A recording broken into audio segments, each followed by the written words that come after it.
Hello everyone, welcome back. तो आज हम लोग डिस्कस करेंगे फ्यूचर्स एंड ऑप्शंस का पार्ट 2 के बारे में। तो पार्ट 1 में हमने डिस्कस किया था फ्यूचर्स क्या होता है और अभी हम लोग पार्ट 2 में डिस्कस करेंगे ऑप्शंस क्या होता है। तो देखते हैं ऑप्शंस होता क्या है। तो जब भी आप ऑप्शंस को खरीदने या बेचने जाएंगे तो सबसे पहले अगर आप देखेंगे तो आपको कुछ इसी तरह का कुछ विंडो आएगा। किसी में आपको CE करके आएगा, किसी में आपको PE करके आएगा। तो यहाँ पर जो फर्स्ट जो इंस्ट्रूमेंट जो आपको दिखेगा, फर्स्ट जो यहाँ पर जैसे एग्जांपल में विप्रो है, वो हो गया आपका अंडरलाइंग एसेट।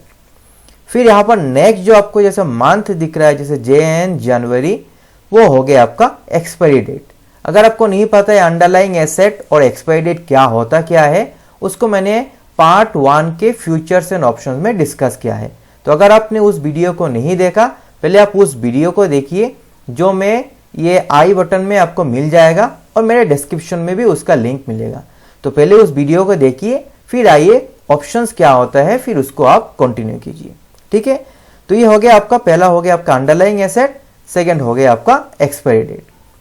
थर्ड में जो आपको मिल रहा है कुछ नंबर जैसे 450 और 410, इसको बोलते हैं हम लोग स्ट्राइक प्राइस। यहाँ पर जो आपका CE है उसको बोलते हैं कॉल ऑप्शन, जो PE है उसको बोलते हैं पुट ऑप्शन, और लास्ट में जो आपको कुछ नंबर्स दिख रहे हैं यहाँ पर, इसको बोलते हैं ऑप्शन प्रीमियम। तो इस वीडियो में हम लोग जानेंगे कॉल क्या होता है, पुट क्या होता है, स्ट्राइक प्राइस का मतलब क्या होता है और ऑप्शन के प्रीमियम कैसे आता है, ये सब हम लोग यहाँ डिस्कस करेंगे। तो देखते हैं आगे। तो देखते हैं ऑप्शंस कितने टाइप के होते हैं। ऑप्शन 2 टाइप्स के होते हैं। एक होता है कॉल, जिसको हम लोग डिनोट करते हैं CE से, मतलब हो गया कॉल इन यूरोपियन स्टैंडर्ड्स, और दूसरा होता है पुट, जिसको हम लोग डिनोट करते हैं PE से, जिसका मतलब हो गया पुट इन यूरोपियन स्टैंडर्ड। किसी भी कॉल या पुट को आप बाय या सेल दोनों कर सकते हैं। कॉल को हम लोग बाय कब करते हैं, जब आपको लगता है कि अंडरलाइंग एसेट बुलिश है, तब हम कॉल को बाय करते हैं। सेल कब करते हैं, जब हमको लगता है कि अंडरलाइंग एसेट बियरिश है, तब हम उसको सेल करते हैं। पुट को भी सिमिलरली हम लोग बाय और सेल दोनों कर सकते हैं। बाय कब करते हैं, जब हमको लगता है कि अंडरलाइंग एसेट नीचे गिरेगा, तब हम उसको बाय करते हैं। और जब हमको लगता है कि अंडरलाइंग एसेट ऊपर जाएगा, तब हम पुट को सेल करते हैं। देखते हैं उसी को एक एग्जांपल के साथ। जैसे यहाँ पर विप्रो में आप बुलिश है, तो यहाँ पर आपके पास 2 ऑप्शन है। आप कॉल यानी CE को बाय कीजिए या फिर पुट यानी PE को आप सेल कीजिए। दोनों ऑप्शंस आर अवेलेबल। अगर आप इंडसइंड बैंक, यहाँ पर जैसे मैंने एक बियरिश का एग्जांपल लिया इंडसइंड बैंक को, अगर आप बियरिश है तो भी आपके पास 2 ऑप्शन है। इधर आप पुट को बाय कीजिए यानी PE को बाय कीजिए, या फिर कॉल यानी CE को सेल कीजिए। तो अब हम समझ गए कि कॉल क्या होता है, पुट क्या होता है। तो अब देखते हैं ये स्ट्राइक प्राइस क्या होता है, उसको थोड़ा समझते हैं। तो सबसे पहले देखते हैं कॉल ऑप्शन के स्ट्राइक प्राइस के बारे में।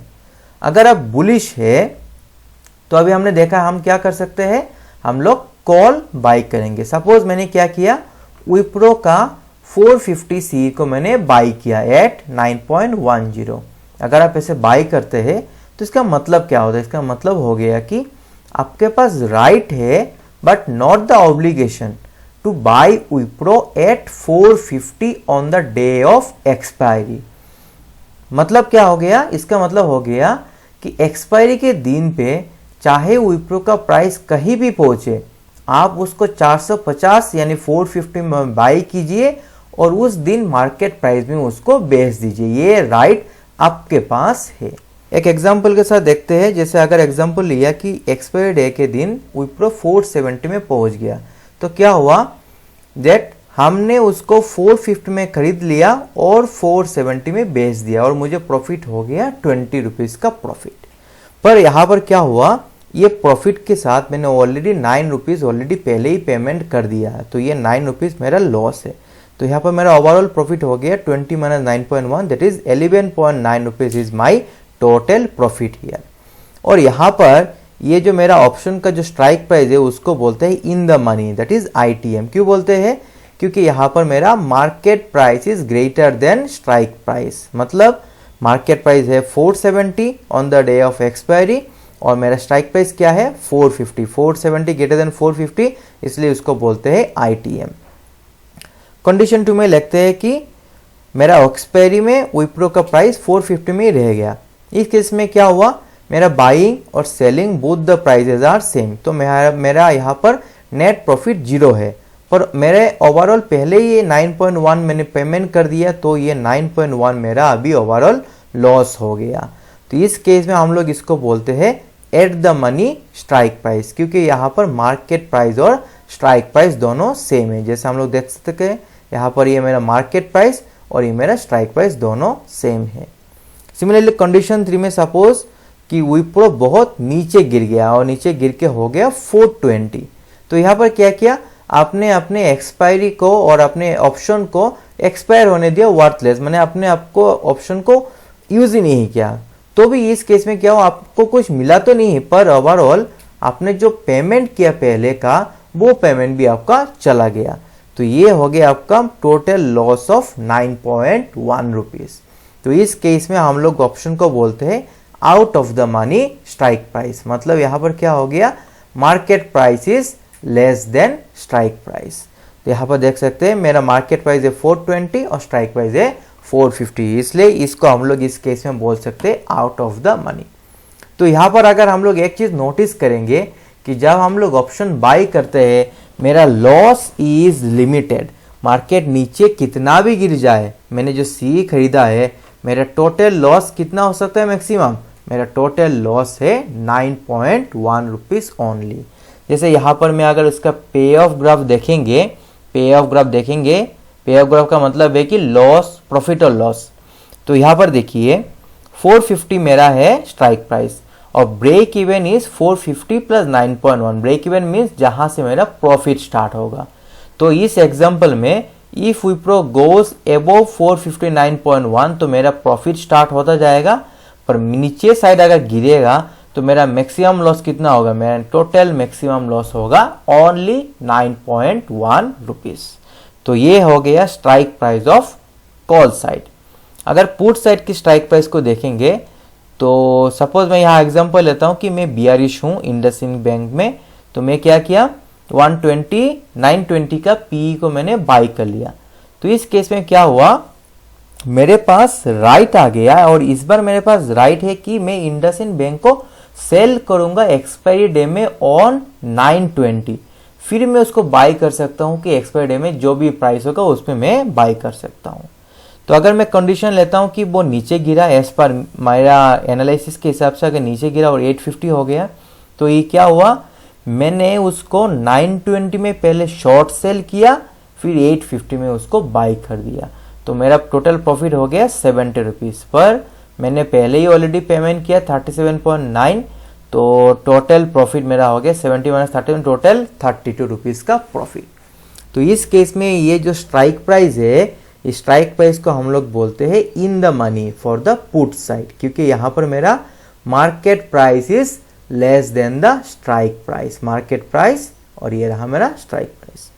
ठीक है, कंडीशन 2 देखते हैं। अगर मेरा प्राइस सेम रहा, मे बी अराउंड 920 में क्लोज होता है इंडसइंड बैंक, तो इस केस में क्या होगा, अगर मैं 920 में सेल करता हूं और सेम 920 में बाई करता हूं तो मुझे ओवरऑल 0 रुपीज का गेन है, पर ऑलरेडी मैंने प्रीमियम पे कर दिया तो ये प्रीमियम भी मेरा गया और ये मेरा टोटल लॉस हो गया, टोटल 38 रुपीज का ऑलमोस्ट लॉस है।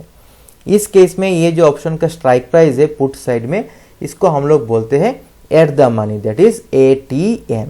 क्यों, क्योंकि मार्केट प्राइस और स्ट्राइक प्राइस आपका दोनों सेम है, जो हम लोग यहाँ पर भी देख सकते हैं।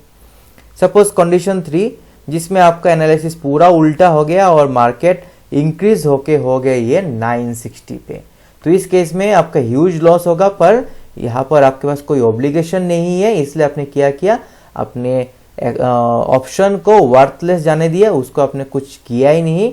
पर इस केस में भी क्या हुआ, जो आपने प्रीमियम पे किया वो आपका लॉस हो गया, तो इसलिए आपका टोटल लॉस यहाँ पर भी सेम फिक्स्ड है 38 रुपीज के आसपास। तो यहाँ पर आपका जो स्ट्राइक प्राइस है उसको हम लोग बोलते हैं out of the money, that is OTM, क्योंकि यहाँ पर आपका market price is greater than the strike price for put side. जैसे यहाँ पर देख सकते हैं मार्केट प्राइस और स्ट्राइक प्राइस ऐसे है। तो सेम यहाँ पर भी देख सकते हैं, अगर आप बियरिश है अगर मार्केट इसके ऑपोजिट में भी जाता है तो भी आपका मैक्सिमम लॉस क्या है, मैक्सिमम लॉस है आपका टोटल द प्रीमियम पेड।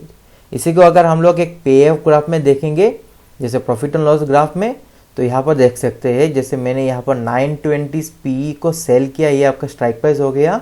तो आपका ब्रेक इवन पॉइंट क्या है, 920 minus 37.9 that is around 882 is your break even. मतलब 882 के नीचे जितना भी जाएगा वो आपका प्रॉफिट होता रहेगा, और 920 के ऊपर अगर वो गया तो इस केस में आपका लॉस क्या है, आपका लॉस है लिमिटेड टू द प्रीमियम। इस केस में जैसे आपका है 38 रुपीज। ठीक है, तो जैसे आप 920 के नीचे अगर आपको लगता है कि इंडसइंड 910 के नीचे जाएगा तो आप ले सकते हैं 910 पीईवी। इसी तरह बहुत सारा स्ट्राइक प्राइसेस आर अवेलेबल।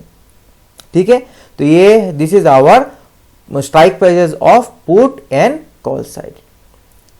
तो जैसे मैंने स्ट्राइक प्राइस, जैसे मैंने अपना पार्ट 1 के फीचर्स एंड ऑप्शन में बात किया था कि अगर आप बियरिश के केस में आप इक्विटी को शॉर्ट सेल नहीं कर सकते, आप शॉर्ट सेल कर सकते हैं सिर्फ फ्यूचर्स को। पर फ्यूचर्स को अगर आप शॉर्ट सेल करके होल्ड करेंगे, इस केस में आपके पास मार्जिन रिक्वायरमेंट कितना होता है, आपके मार्जिन रिक्वायरमेंट है बहुत ज्यादा होता है। जैसे इस एग्जांपल में आपके पास मार्जिन रिक्वायरमेंट चाहिए 4.9 लाख रुपीस। तो अभी क्या हुआ सिचुएशन कि आपको लग रहा है कि इंडसइंड बैंक नीचे गिरेगा और आपको इससे पैसा कमाना है, पर आपके पास 4.9 लाख रुपीस भी नहीं है। उस केस में क्या आया, आपके पास सॉल्यूशन आया कि आप खरीद सकते पुट को भी। अब देखिए, आपको लग रहा है कि इंडसइंड नीचे गिरेगा और आपने अगर 920 पी को खरीदा है, तो इस केस में आपको कितना पैसा चाहिए, बस चाहिए आपको 34,110 रुपीज। तो ये बेनिफिट मिलता है आपको ऑप्शन में, जिसमें आपको मार्जिन रिक्वायरमेंट कम है और उसके साथ आप शॉर्ट सेलिंग के टाइम में भी आप मार्केट से पैसा कमा सकते हैं। ठीक है, तो अभी हमने देखा है कि स्टॉक्स का जो भी फ्यूचर्स एंड ऑप्शन होता है सबका एक एक्सपायरी होता है, और वो एक्सपायरी होता है उसी मंथ का लास्ट थर्सडे। पर निफ्टी और बैंक निफ्टी के केस में उनका फ्यूचर्स का होता है last Thursday of every month, पर ऑप्शंस के केस में मुझे एक वीकली एक्सपायरीज भी मिलता है। जैसे यहाँ पर अगर मैं देखता हूँ एग्जांपल निफ्टी 50 के, यहाँ मुझे मिल रहा है 14 जनवरी, 21 जनवरी और जनवरी 14,415 सी। मतलब क्या है, यहाँ देखिए ये जनवरी 2021 का कैलेंडर है, तो 14 जनवरी का एक एक्सपायरी है, यहाँ पर ये है, फिर 21 जनवरी का एक और एक्सपायरी है, और फिर 28 जनवरी that is a monthly expiry, जिसको हम लोग बोलते हैं बस जनवरी एक्सपायरी करके। तो इंडेक्स में मुझे एक वीकली एक्सपायरी भी मिलता है apart from the monthly expiry. वही एक डिफरेंस है जो मुझे इंडेक्स ऑप्शंस में भी मिलता है। तो अब हम लोग बात करते हैं, नेक्स्ट हम लोग बात करेंगे कि उसका प्रीमियम कैसे डिसाइड होता है। प्रीमियम डिसाइड होता है आपका अंडरलाइंग एसेट के प्राइस के ऊपर, कौन सा स्ट्राइक प्राइस सिलेक्ट कर रहे हैं, कितना एक्सपायरी से कितना दूर है, उसका वोलेटिलिटी कितना है, कितना डिविडेंड मिल रहा है, इन सब के ऊपर एक ऑप्शंस का एक्चुअल प्रीमियम डिसाइड किया जाता है। तो उसको अगर हम लोग डिवाइड करेंगे तो हम उसको डिवाइड कर सकते हैं, एक होता है इंट्रिंसिक वैल्यू और दूसरा होता है टाइम वैल्यू के ऊपर। इंट्रिंसिक वैल्यू क्या होता है, आपका शेयर प्राइस और स्ट्राइक प्राइस का जो वेरिएशन होता है, डिफरेंस होता है, उसको बोलते हैं इंट्रिंसिक वैल्यू। और टाइम वैल्यू क्या होता है, टाइम वैल्यू होता है आपका एक्सपायरी से कितना दूर है, डिविडेंड्स कितना मिल रहा है, इंटरेस्ट रेट, वोलेटिलिटी, सप्लाई और डिमांड, इन सब के ऊपर आपका आता है टाइम वैल्यू। और ये जो टाइम वैल्यू होता है इसको डिफाइन किया जाता है ग्रीक से। ग्रीक मतलब थीटा, गामा, डेल्टा। तो ये जो भी ग्रीक्स होता है ये हम लोग अपने अपकमिंग वीडियोस में उसको ऐड करेंगे। तो अगर आप मेरे चैनल में नया है please like, share and subscribe, ताकि ये time value that is the Greeks, ये थीटा, गामा और रो जो भी है, मैं इन सब को एक एक करके आपके साथ लाऊंगा ताकि आप सब इस सब से सीख पाएंगे। ठीक है, चलिए थैंक यू, मिलते हैं ऑप्शन ग्रीक्स के नेक्स्ट वीडियोस में। बाय।